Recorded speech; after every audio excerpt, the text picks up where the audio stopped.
ಈ ವರ್ಷದ neat 2026ರ counselling ನಮ್ಮ ಕರ್ನಾಟಕದಲ್ಲಿ ನಡೆಯುತ್ತಲ್ಲ, ಈ ಒಂದು ಕೌನ್ಸಿಲಿಂಗ್ ಅಲ್ಲಿ ಆಗಿರುವಂತಹ ಒಂದು ಪರ್ಸೆಂಟೇಜ್ ಆಫ್ ರಿಸರ್ವೇಶನ್ ನ ಬಗ್ಗೆ ನಾನು ಈ ಒಂದು ವಿಡಿಯೋದಲ್ಲಿ ಮಾತನಾಡಲಿದ್ದೇನೆ. ಈ ಒಂದು ವಿಡಿಯೋದಲ್ಲಿ ನಾನು ಯಾವುದೇ ಒಂದು ಜಾತಿ ಅಥವಾ ಯಾವುದೇ ಒಂದು ವಿಷಯದ ಬಗ್ಗೆ ಮಾತನಾಡ್ತಾ ಇಲ್ಲ, ಕೇವಲ ನಿಮಗೆ ಎಜುಕೇಶನಲ್ ಆಗಿರುವಂತಹ ಮಾಹಿತಿಯನ್ನ ನಿಮಗೆ ಪ್ರೊವೈಡ್ ಮಾಡ್ತಾ ಇದ್ದೇನೆ. ಯಾವ ಜಾತಿಯನ್ನ ಮೇಲೆ ಯಾವ ಜಾತಿಯನ್ನ ಕೆಳಗೆ ಅನ್ನುವ ರೀತಿಯಲ್ಲಿ ನಿಮಗೆ ತೋರಿಸ್ತಾ ಇಲ್ಲ. ಕೇವಲ ನಮ್ಮ ಕರ್ನಾಟಕದ ಕೌನ್ಸಿಲಿಂಗ್ ಅಲ್ಲಿ, ನೀಟ್ ಕೌನ್ಸಿಲಿಂಗ್ ಅಲ್ಲಿ ಈ ವರ್ಷ ಎಷ್ಟು % ರಿಸರ್ವೇಶನ್ ಎಲ್ಲ ಕೆಟಗರಿಗಳಿಗೆ ಇದ್ದಾವೆ ಎಂಬುದನ್ನು ನಿಮಗೆ ಎಕ್ಸ್ಪ್ಲೇನ್ ಮಾಡಲಿದ್ದೇನೆ.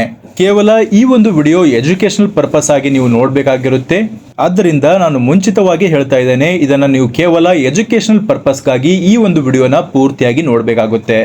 ಇಲ್ಲಿ ಹೇಳುವಂತಹ ಎಲ್ಲ ಮಾಹಿತಿಗಳು ಕೂಡ ಕೇವಲ ನಾವು ಸುಪ್ರೀಂ ಕೋರ್ಟ್ ಕೊಟ್ಟಿರುವಂತಹ ಜಡ್ಜ್ಮೆಂಟ್ ನ ಆಧಾರದ ಮೇಲೆ ನಿಮಗೆ ತಿಳಿಸ್ತಾ ಇದ್ದೇವೆ. ಸುಪ್ರೀಂ ಕೋರ್ಟ್ ನಲ್ಲಿ ಯಾವ ವಿಷಯದ ಬಗ್ಗೆ ಚರ್ಚೆ ಆಗಿದೆ, ಅದರ ಬಗ್ಗೆ ಅದರ ಒಂದು ಜಡ್ಜ್ಮೆಂಟ್ ಅಲ್ಲಿ ಯಾವ ಒಂದು ಮಾಹಿತಿ ಬಂದಿದೆ, ಆ ಎಲ್ಲ ಮಾಹಿತಿಯನ್ನು ನಿಮಗೆ ತಿಳಿಸ್ತಾ ಇದ್ದೇವೆ.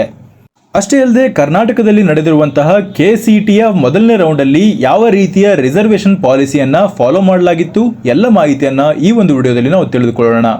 ಇಲ್ಲಿ ನೀಡಿರುವಂತಹ ಮಾಹಿತಿಯನ್ನ ಲೀಗಲ್ ಕಂಟೆಸ್ಟ್ ಆಗಿ ನೋಡ್ಕೊಂಡು ಹೋದ್ರೆ 50% ಲೀಗಲ್ ಕ್ಯಾಪ್ ಅನ್ನುವಂತಹ ಒಂದು ಮಾದರಿಯನ್ನ ನಡ್ಕೊಂಡು ಸುಪ್ರೀಂ ಕೋರ್ಟ್ ಮಾತನಾಡಿದೆ. ಈ ಒಂದು ಸುಪ್ರೀಂ ಕೋರ್ಟ್ ಮಾತನಾಡಿ ಜಡ್ಜ್ಮೆಂಟ್ ಅನ್ನು ನೀಡಿದೆ.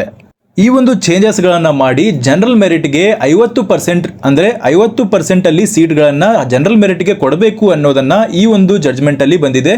ಅದೇ ರೀತಿಯಲ್ಲಿ ನಮ್ಮ ಕರ್ನಾಟಕದ ಗೌರ್ಮೆಂಟ್ ಈ ಒಂದು 50% ಅನ್ನ ಜನರಲ್ ಮೆರಿಟ್ಗೆ ಬರುವ ರೀತಿಯಲ್ಲಿ ಈ ಒಂದು ಕೆಟಗರಿಗಳಲ್ಲಿ ಚೇಂಜ್ ಅನ್ನ ಮಾಡಿದ್ದಾರೆ ರಿಸರ್ವೇಶನ್ ಪಾಲಿಸಿಯಲ್ಲಿ.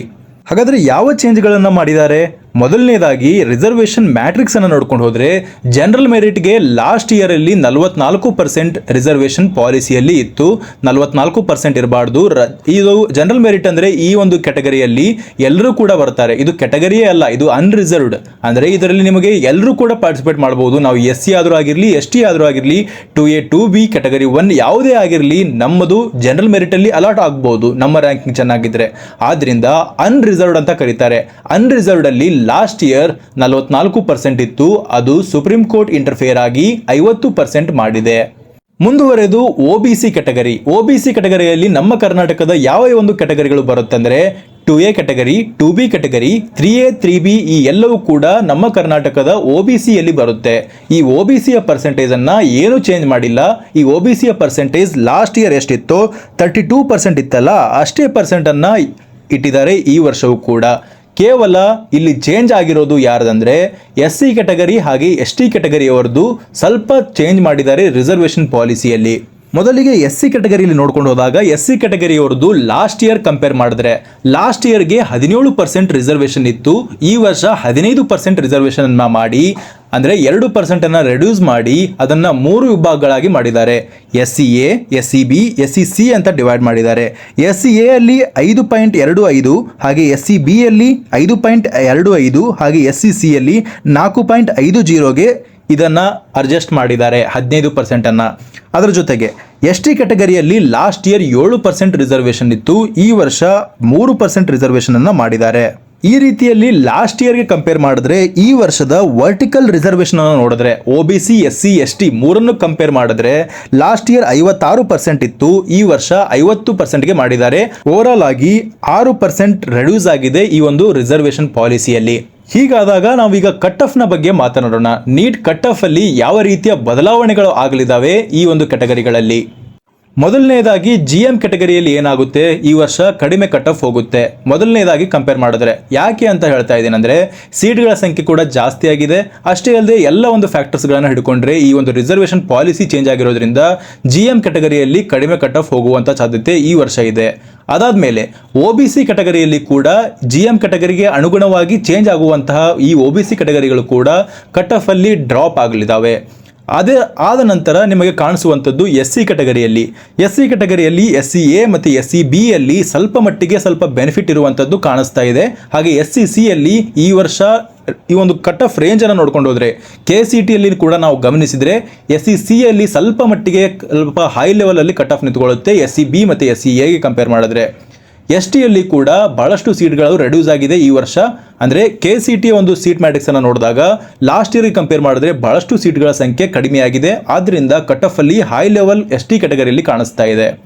ಇದೇ ರೀತಿಯಲ್ಲಿ ನಮ್ಮ ನೀಟ್ಗೆ ಕಂಪೇರ್ ಮಾಡಿದಾಗ ಈ ಒಂದು ಪಾಲಿಸಿ ಅಪ್ಲೈ ಆಗೋದ್ರಿಂದ ಈ ವರ್ಷ ಇದೇ ರೀತಿಯ ಒಂದು ಟ್ರೆಂಡ್ ನಮಗೆ ಕಾಣಿಸಿಗುತ್ತೆ. ಈ ರೀತಿಯಲ್ಲಿ ಕಟ್ ಆಫ್ ನಲ್ಲಿ ವೇರಿ ಆಗುವಂತ ಚಾನ್ಸಸ್ ಈ ಒಂದು ಕ್ಯಾಟಗರಿ ರಿಸರ್ವೇಶನ್ ಅಲ್ಲಿ ಕಾಣುವಂತದ್ದು ಬಹಳಷ್ಟು ಎದ್ದು ಕಾಣಿಸ್ತಾ ಇದೆ ಈ ವರ್ಷದ ಒಂದು ಮಾದರಿಯಲ್ಲಿ. ನಾನು ಆಲ್ರೆಡಿ ಒಂದು ಹಿಂದಿನ ವಿಡಿಯೋದಲ್ಲಿ ಎಲ್ಲ ಕ್ಯಾಟಗರಿಗಳಲ್ಲಿ ಎಷ್ಟು ರ್ಯಾಂಕ್ ಇದ್ರೆ ಸೇಫ್ ಅನ್ನೋದನ್ನ ನಾನು ಮೆನ್ಷನ್ ಮಾಡಿದ್ದೆ. ಬಟ್ ಅದನ್ನ ಕಂಪೇರ್ ಮಾಡಿಕೊಂಡು ನಾನು ಲಾಸ್ಟ್ ಇಯರ್ ಕಂಪೇರ್ ಮಾಡಿದಾಗ, ಅಂದ್ರೆ ಲಾಸ್ಟ್ ಇಯರ್ ರಿಸರ್ವೇಶನ್ ಪಾಲಿಸಿಯನ್ನ ಕಂಪೇರ್ ಮಾಡಿದಾಗ ನಾನು ಎಕ್ಸ್ಪ್ಲೇನ್ ಮಾಡಿದ್ದೆ.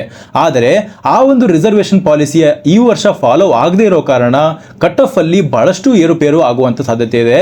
ಮುಖ್ಯವಾಗಿ ಕಾಣಿಸುವಂತದ್ದು ST ಕ್ಯಾಟಗರಿ ಹಾಗೆ SC ಯಲ್ಲಿ ಬಹಳಷ್ಟು ಏರುಪೇರು ಆಗುವಂತ ಸಾಧ್ಯತೆ, ಕ್ಯಾಟಗರಿ ರ್ಯಾಂಕ್ ಅಲ್ಲಿ ಅಥವಾ ಆಲ್ ಇಂಡಿಯಾ ರ್ಯಾಂಕ್ ಅಲ್ಲಿ ಬಹಳಷ್ಟು ಚೇಂಜ್ ಆಗುವಂತ ಸಾಧ್ಯತೆ ಕಾಣಿಸ್ತಾ ಇದೆ. ಹಾಗೆ GM ಕ್ಯಾಟಗರಿಯಲ್ಲಿ ಕೂಡ ಈ ಒಂದು ಕಟ್ ಆಫ್ ನಲ್ಲಿ ಬಹಳಷ್ಟು ಚೇಂಜ್ ಆಗುವಂತ ಸಾಧ್ಯತೆ ಈ ವರ್ಷ ಕಾಣಿಸ್ತಾ ಇದೆ. ಎಲ್ಲವನ್ನ ನಾವು ಯಾವಾಗ ಅಬ್ಸರ್ವ್ ಮಾಡಬಹುದಂದ್ರೆ ಸೀಟ್ ಮ್ಯಾಟ್ರಿಕ್ಸ್ ಅನ್ನ ರಿಲೀಸ್ ಮಾಡ್ತಾರಲ್ಲ, ಸೀಟ್ ಮ್ಯಾಟ್ರಿಕ್ಸ್ ಅಲ್ಲಿ ಈ ಒಂದು ರಿಸರ್ವೇಶನ್ ಪಾಲಿಸಿಯ ಬೇಸಿಸ್ ಮೇಲೆ ಆ ಒಂದು ಸೀಟ್ ಮ್ಯಾಟ್ರಿಕ್ಸ್ ಅನ್ನ ಡಿವೈಡ್ ಮಾಡಿರ್ತಾರೆ. ರೋಸ್ಟರ್ ಅನುಸಾರವಾಗಿ ಈ ಒಂದು ಸೀಟ್ ಮ್ಯಾಟ್ರಿಕ್ಸ್ ಅನ್ನ ರಿಲೀಸ್ ಮಾಡಿರ್ತಾರೆ. ಆ ಸೀಟ್ ಮ್ಯಾಟ್ರಿಕ್ಸ್ ಅಲ್ಲಿರುವಂತಹ ಒಂದು ಸಂಖ್ಯೆಯನ್ನ ಲಾಸ್ಟ್ ಇಯರ್ಗೆ ಕಂಪೇರ್ ಮಾಡಿದ್ರೆ ಎಷ್ಟಿದೆ ಎಂಬುದನ್ನು ಕಂಪೇರ್ ಮಾಡಿಕೊಂಡಾಗ ನಮಗೆ ಒಂದು ಪರ್ಫೆಕ್ಟ್ ಆಗಿರುವಂತಹ ಐಡಿಯಾ ಸಿಗುತ್ತೆ. ನಮ್ಮ ಒಂದು ಸೀಟ್ ಮ್ಯಾಟ್ರಿಕ್ಸ್ ಬಂದಾಗ ಖಂಡಿತವಾಗಿ ನಿಮಗೆ ಪ್ರೆಡಿಕ್ಷನ್ ಅನ್ನ ನಿಮಗೆ ತಿಳಿಸ್ತೇನೆ. ಎಷ್ಟು ಕಟ್ ಆಫ್ ಈ ವರ್ಷ ಹೋಗಬಹುದು, ಎಷ್ಟು ಕಟ್ ಆಫ್ ಎಲ್ಲ ಕ್ಯಾಟಗರಿಗಳಲ್ಲಿ ಹೋಗಬಹುದು ಎಂಬುದನ್ನ ಸೀಟ್ ಮ್ಯಾಟ್ರಿಕ್ಸ್ ಬಂದ ನಂತರವೇ ನಾನು ಎಕ್ಸ್ಪ್ಲೇನ್ ಮಾಡ್ತೇನೆ. ಇದಿಷ್ಟಾಗಿತ್ತು ಈವರೆಗಿನ ಮಾಹಿತಿ.